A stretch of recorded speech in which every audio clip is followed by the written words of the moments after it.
Hello friends. आज हम पढ़ेंगे जीव जगत के बारे में, सजीव जगत के बारे में, जीवों के बारे में कि जीवों के लक्षण क्या हैं और हम जीव या सजीव किसे कहेंगे। तो आइए देखते हैं जीवों के बारे में। तो सबसे पहले जीवों के बारे में जानने से पहले सबसे पहले हम थोड़ा सा जीव विज्ञान के बारे में जान लेते हैं। जैसा कि आप सभी लोग जानते हैं कि जीव विज्ञान को इंग्लिश में बायोलॉजी कहते हैं। जो बायोलॉजी है वो लैमार्क ने सन 1802 ईस्वी में बायोस प्लस लोगोस को मिलाकर बनाया था। जो BIOS plus logos, BIOS plus logos यानी कि बायोस और लोगोस को मिलाकर बनाया था। बायोस का मतलब होता है बायोस, बायोस का मतलब होता है जीवन और लोगोस का मतलब होता है ज्ञान, यानी कि जीवों के बारे में जानकारी हासिल करना, जीवों के बारे में जानना, उसी को हम जीव विज्ञान कहते हैं। यानी कि अगर हम इसकी डिफिनेशन की बात करें तो जीव विज्ञान विज्ञान की वह शाखा जिसके अंतर्गत जीवधारियों का अध्ययन करते हैं, जीवधारियों के बारे में जानते हैं, जीवधारियों के बारे में जानकारियां हासिल करते हैं, उससे हम जीव विज्ञान कहते हैं।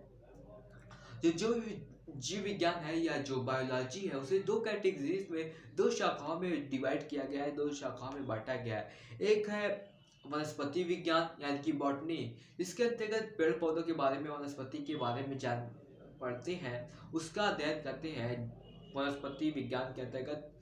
और जो अगला है, दूसरा है, वो है जूलॉजी या जंतु विज्ञान। इसके अंतर्गत हम जीवधारियों का, जीवों का अध्ययन करते हैं। वो जितने भी जीव हैं सभी जूलॉजी के अंतर्गत आते हैं। अब हम बात कर लेते हैं जो अगला है वो है सजीव क्या है, यानी कि हम सजीव किसे कहेंगे। आप सभी लोग जानते ही हैं कि जितने भी पृथ्वी पर चीजें हैं, जितने भी वस्तुएं हैं पृथ्वी पे, इस उसको दो कैटेगरीज में डिवाइड किया गया। एक होता है कि सजीव और एक होता है कि निर्जीव। जो सजीव है उसे ही हम जीव कहते हैं। जो जीव है वो भौतिक और रासायनिक पदार्थों के एक जटिल इकाई को प्रदर्शित करता है जिसे हम जीव द्रव्य कहते हैं। तो जो जीव द्रव्य है उसमें सदैव सक्रिय और परिवर्तनशील क्रियाएं होती रहती हैं। यहाँ पे डिफिनेशन कुछ इस प्रकार लिखी है कि जीव जो जीव द्रव्य है सदैव सक्रिय रहने वाली एक परिवर्तनशील अवस्था है। इसमें जो है वो सदैव सक्रियशील अवस्थाएं होती, परिवर्तनशील क्रियाएं होती रहती हैं। इसमें वृद्धि है, जनन है, उपापचय है एवं पर्यावरण से संबंधित जो है कि आप अनुकूलन की क्षमता होती तथा अपनी ऊर्जा की क्षतिपूर्ति करता है। यानी कि जब उसमें ऊर्जा की क्षति होती है तो उसकी पूर्ति कर देता है। जैसे कि अगर हम अपनी बात करें, ह्यूमन की बात करें, तो अगर हम पोषण नहीं करेंगे, खाना नहीं खाएंगे तो हम कमजोर हो जाते हैं। हम तो कार्य करते हैं लेकिन कुछ समय बाद हमारी जो ऊर्जा है वो नष्ट हो जाती है, खत्म हो जाती है, लेकिन हमारी जो ऊर्जा क्षति हुई है उसकी पूर्ति नहीं हो पाती। तो हम अपनी ऊर्जा जो खर्च हुई है उसको पूर्ति करने के लिए, उसको पूरी करने के लिए हमें भोजन की रिक्वायरमेंट होती है, पोषण की रिक्वायरमेंट होती है। जब हम भोजन कर लेते हैं तो उस भोजन से हमें जो हमारे शरीर को जो ऊर्जा मिलती है, जो पोषण तत्व है वो हमारे शरीर को ऊर्जा देता है और हमें तंदुरुस्त और ताकतवर बनाता है। तो यही कहा है कि इसमें जो है वो लगातार ऊर्जा की क्षतिपूर्ति करता है। जब उसमें ऊर्जा की क्षति हो जाती है तो वो फौरन ऊर्जा की पूर्ति कर लेता है। तो अब हम बात करते हैं जीवों के लक्षण, यानी कि जीव के लक्षण क्या क्या है। हम जीवों के लक्षण कैसे डिफाइन करेंगे, कैसे समझेंगे ये जीव है। तो सबसे पहले हम बात करते हैं, पहला जो है वो है वृद्धि। जो वृद्धि है सभी लोग जानते हैं कि जीव जो है वही वृद्धि कर सकते हैं। यानी कि जब हम पैदा होते हैं, हम ह्यूमन की बात कर ले, जब एक ह्यूमन पैदा होता है, एक शिशु बच्चा पैदा होता है, वो कुछ छोटा होता है, बहुत ही छोटा होता है, लेकिन जब उसकी उम्र बढ़ती है, उसकी उम्र बढ़ती है, साल के साथ साथ उसकी वृद्धि होती है, उसकी लंबाई में, उसकी कोशिकाओं में, और एक समय आता है वो मैच्योर हो जाता है और जो उसकी वृद्धि है वो रुक जाती है।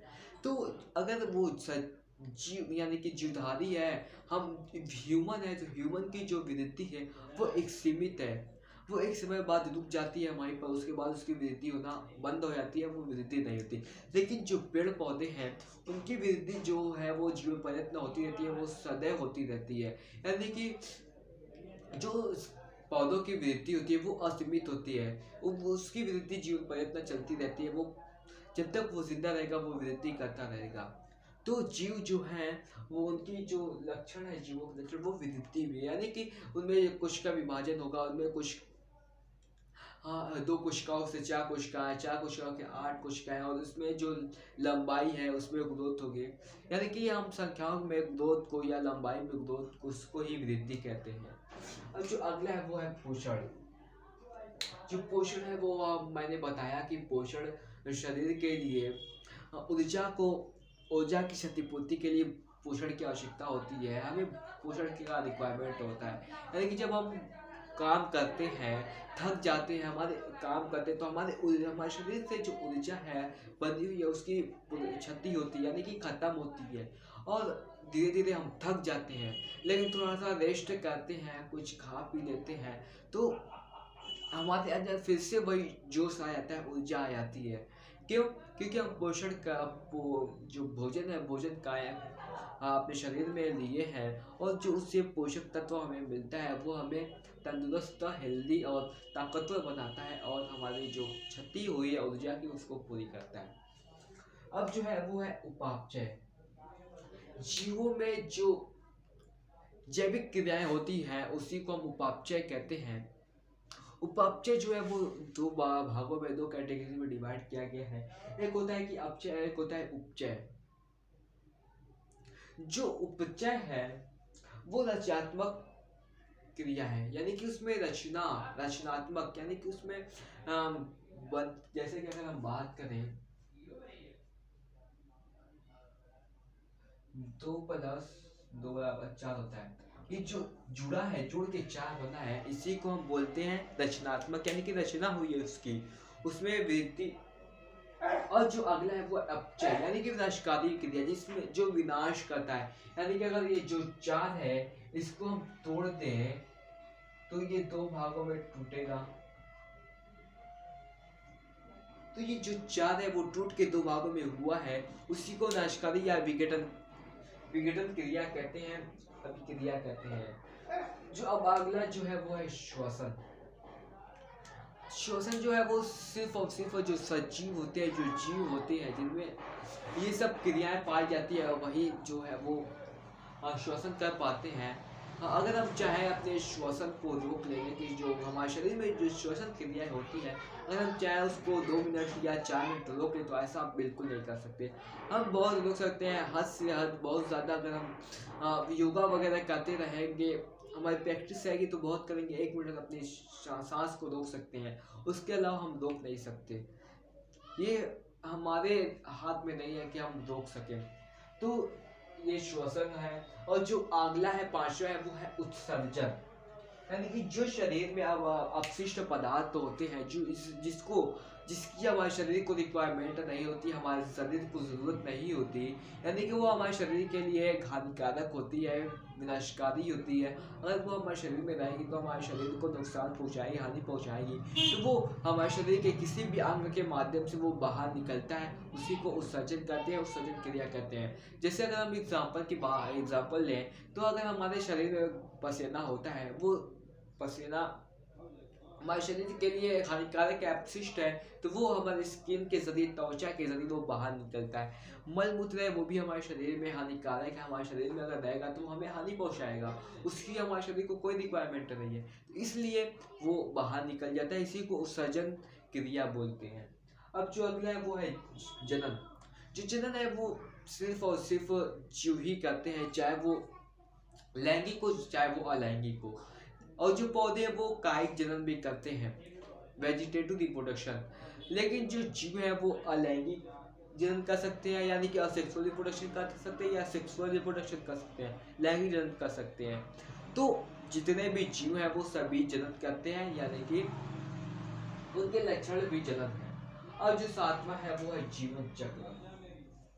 जीवन चक्र यानी कि लाइफ साइकिल। आप सभी लोगों को मालूम है कि इस पृथ्वी पर हम लोग आए हैं, और एक दिन ये पृथ्वी छोड़ के, ये दुनिया छोड़ के जाना है। जब हम इस पृथ्वी पे आए हैं तो हमारी एक जीवन साइकिल है, लाइफ साइकिल है, यानी कि हमारी कुछ जीवन काल है, उसके बाद हमारी मृत्यु हो जाएगी और पृथ्वी पर जो है हमारा जीवन काल वो समाप्त हो जाएगा। वही जो जितने समय हम इस पृथ्वी पे रहेंगे, 1 महीना, 4 महीना, 10 साल, 50 साल, 80 साल, यही हमारे जीवन चक्र है, लाइफ साइकिल है। अब जो है 8वां है वो संवेदनशीलता, यानी कि जब हम किसी गर्म चीज को छूते हैं तो हमें एहसास होता है कि ये गर्म है, किसी ठंडी चीज को छूते हैं तो हमें एहसास होता है ये ठंडा है। यही जो हमें अनुभव कराता है, यही संवेदनशीलता कहलाता है, संवेदन क्षमता कहलाता है। जैसे कि अगर हमारा हाथ कट गया, हमें एहसास होता है कि हमें दर्द होता है। कोई गर्म चीज छूते हमें गर्म लगती है, ठंडी चीज छूते हमें ठंडी लगती है। तो यही जो एहसास है, जो हमारे त्वचा अनुभव कराता है, वही संवेदनशीलता कहलाता है। तो आज हमने पढ़ा सजीव के बारे में, सजीव जगत, लिविंग वर्ल्ड के बारे में, कि जीव विज्ञान क्या है, बायोलॉजी क्या है, किन शब्दों से मिलकर बना, जो बायोलॉजी वो शब्द किसने दिए, और फिर हम बात किए कि ये सजीव क्या है, यानी कि सजीव किसे कहेंगे। फिर हम देखें कि सजीवों के लक्षण क्या हैं। हमने लगभग 8 लक्षण देखे सजीवों के, जिसमें वृद्धि है, पोषण है, उपापचय है, और श्वसन है, उत्सर्जन है, जनन है, और जीवन चक्र है, और संवेदनशीलता है।